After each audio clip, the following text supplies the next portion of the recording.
écoutez Votre Santé, une balado-diffusion du Centre intégré universitaire de santé et de services sociaux du Centre-Ouest de l'île de Montréal. Bonjour et bienvenue à Votre Santé. Je m'appelle Carl Thériault. En novembre 1994, la maison de naissance de Côte-des-Neiges ouvre ses portes aux femmes qui veulent avoir leur bébé avec l'aide d'une sage-femme. Une première au Québec. 25 ans plus tard, 390 bébés par année viennent au monde dans cet établissement. Pour nous parler de cet anniversaire et de l'historique de la maison de naissance, qui fait aujourd'hui partie du CIUS du Centre-Ouest de l'île de Montréal, j'accueille la responsable des services de sage-femme, Maïcha No. Bonjour, Madame No. Bonjour, Monsieur Thériault. Pourquoi avons-nous ouvert une maison de naissance en 1994? En fait, on a ouvert une maison de naissance en 1994, plus d'une maison de naissance d'ailleurs, parce que ça faisait 14 ans que les femmes le demandaient de manière très soutenue et formelle. Donc, dans les années 80, les femmes ont plusieurs regroupements en périnatalité, ont organisé un grand colloque qui s'appelait « Accoucher ou se faire accoucher », dans lequel, au terme de plusieurs journées de colloque, c'était organisé par l'Association de la santé publique du Québec. Donc, au terme de ces journées-là, les femmes ont revendiqué très fortement la possibilité d'accoucher avec des sages-femmes au Québec. Alors, c'est important de préciser là, que Côte-des-Neiges a ouvert en même temps que celle dans l'ouest de l'île de Montréal. Là. D'accord. Et peu de temps après, celle à Gatineau. Donc, il y a eu quelques maisons de naissance qui ont ouvert. Troisième, d'accord. Mais tout ça, à un moment donné, où la pratique du métier de sage-femme n'est pas encore légale. Oui. Expliquez-moi ça. Donc, en fait, suite à la demande des femmes et des familles, le gouvernement a décidé d'étudier la pratique sage-femme. Donc, de se donner... Il y avait toujours eu des sages-femmes au Québec. Une recrudescence à partir des années 70. Quelques sages-femmes autodidactes qui étaient aussi allées se former à l'étranger.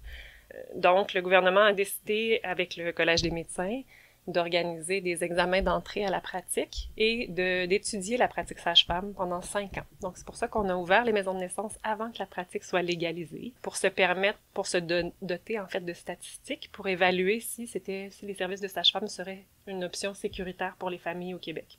Donc, au terme des 5 ans, il y a eu plusieurs données qui ont été collectées dans plusieurs maisons de naissance du Québec, puis le gouvernement a constaté que les services de sage-femme étaient une option sécuritaire pour les familles, donc a décidé de légaliser la profession. Puis c'est en 99, donc, que l'Ordre des sages-femmes a vu le jour et que le programme universitaire à l'Université du Québec à Trois-Rivières a vu le jour aussi.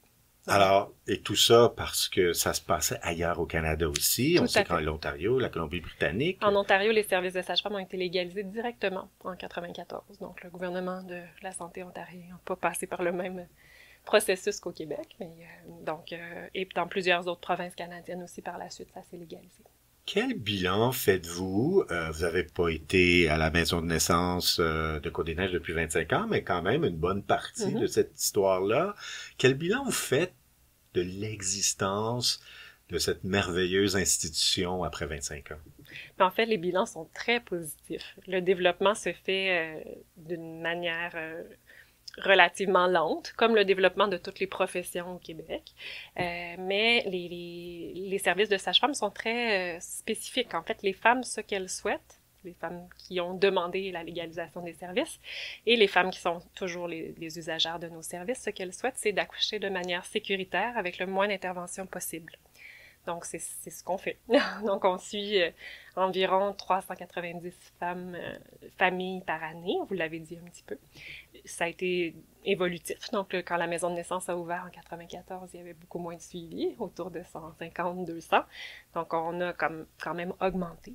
Le nombre de sages-femmes aussi au Québec augmente. Je ne sais pas le nombre précis là, de sages-femmes, mais c'est au-dessus de plus de 200 sages-femmes qui sont inscrites au tableau de l'ordre. Et il y a des nouvelles maisons de naissance qui apparaissent. Il y en a une à Hochelaga-Maisonneuve, par exemple. Exactement. Donc, les services se développent. Le gouvernement a même une politique de périnatalité dans laquelle il souhaitait que, en 2018, 10% des familles puissent accoucher avec une sage-femme. Là, je pense qu'on est autour de 6 ou 7%. Donc ça évolue. Donc, c'est ça. Ça répond vraiment à un besoin des femmes qui souhaitent accoucher dans un contexte sécuritaire avec des sages-femmes. Donc, les femmes qui viennent nous voir sont suivies à la maison de naissance pour toute leur grossesse, donc à partir de 10-11 semaines de grossesse. Puis, elles peuvent choisir d'accoucher soit physiquement à la maison de naissance, soit à domicile, dans leur propre domicile, ou soit ici à la salle d'accouchement de l'hôpital juif aussi. Ah, d'accord. Donc, elles ont cette possibilité. Vous semblez dire, et vous allez me le confirmer, que les mentalités ont évolué, mais par rapport aux maisons de naissance, à la pratique des sages-femmes, mais ces mentalités-là ont évolué comment par rapport au tout début, en fait, il y a 25 ans? Mais c'est sûr que il y a 25 ans, les femmes pouvaient accoucher avec un médecin de famille ou avec un obstétricien. Donc, c'est sûr que quand on introduit un nouveau professionnel, une nouvelle professionnelle dans le territoire de la grossesse et l'accouchement, ça fait toujours on redessine un peu les cartes. Donc, il y a eu une forme de résistance de la profession médicale dans les débuts. Cette résistance-là était légitime parce qu'on connaissait pas exactement les services de sage-femme au Québec. Ailleurs, il y en avait, ailleurs dans le monde, ça a toujours existé.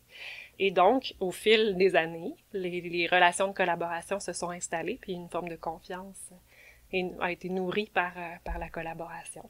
Donc, on est vraiment dans quelque chose de très différent. Aujourd'hui, en 2019, il y a toujours des enjeux dans la collaboration parce que nos façons de voir les choses, parfois, sont un peu différentes. Peuvent s'entrechoquer un tout petit peu. Oui, mais on a des mécanismes qu'on installe vraiment pour que la collaboration soit la plus fluide pour les femmes puis les familles.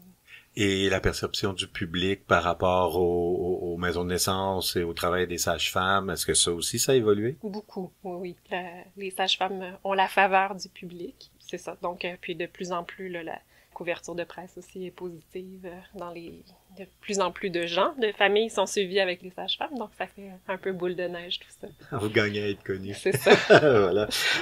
Parlez-nous des liens, justement, qui existent entre la maison de naissance Côte-des-Neiges et l'hôpital général juif. Là, vous disiez que il y avait des points de contact, il y avait des liens là entre les deux établissements qui font partie du même CIUS, soit dit en passant. Quels sont ces liens-là exactement? Bien, vous notez une différence importante. C'est qu'au moment de la légalisation, donc au moment des projets pilotes en 1994, la maison de naissance et l'hôpital juif ne faisaient pas partie du même établissement de santé. Fait qu'il y avait tout des corridors de services à construire puis à déterminer dans le respect du champ de pratique puis de l'autonomie de chacune des professions. Depuis 2015, on est dans le même CIUS avec les fusions, donc on fait partie du même établissement, puis ça a vraiment fait une différence aussi au niveau des liens de collaboration, puisqu'on a des comités en commun, on a de la formation continue en commun, on fait des ateliers de simulation en commun, donc tout ça, ces moments de rencontre favorisent la collaboration entre nos deux équipes. Et pour la femme enceinte, ça veut dire quoi, ce lien-là entre les deux établissements? C'est une bonne question. En fait, ça veut dire que les femmes qu'on suit, si elles ont besoin, au cours de leur grossesse, si elles développent une problématique X ou Y, le corridor, en fait, c'est qu'on consulte avec l'équipe d'obstétriciens ou de médecins de famille de l'hôpital juif. Donc, dès la grossesse, les femmes peuvent être appelées à consulter un médecin pour des questions ponctuelles.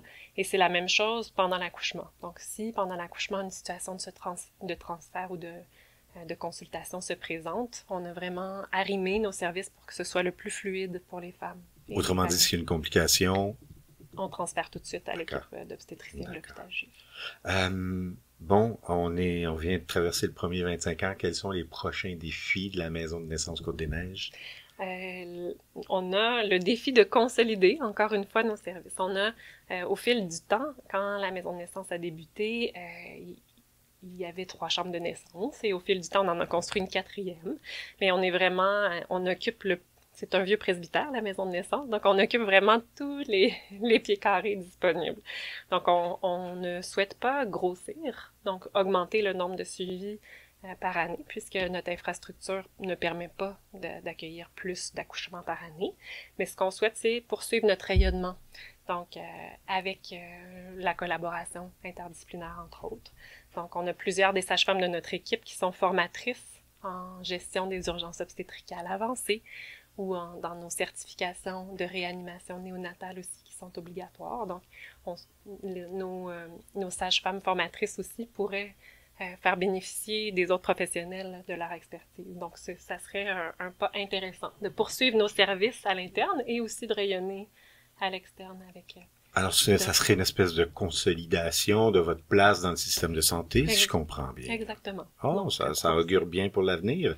Merci beaucoup d'avoir participé à l'émission Maïcha No. Je vous remercie, M. Thériault. Vous venez d'entendre Maïcha No. Madame No est responsable des services de sage-femme à la Maison de naissance Côte-des-Neiges du CIUS du Centre-Ouest de l'île de Montréal. C'est tout pour cette semaine. Merci d'avoir été là. Pour écouter nos autres émissions, allez au balado.ciuscentreouest.ca, balado.ciuscentre-ouest.ca. Si vous avez des suggestions à nous faire, écrivez-nous. Je m'appelle Carl Thériault. À la prochaine.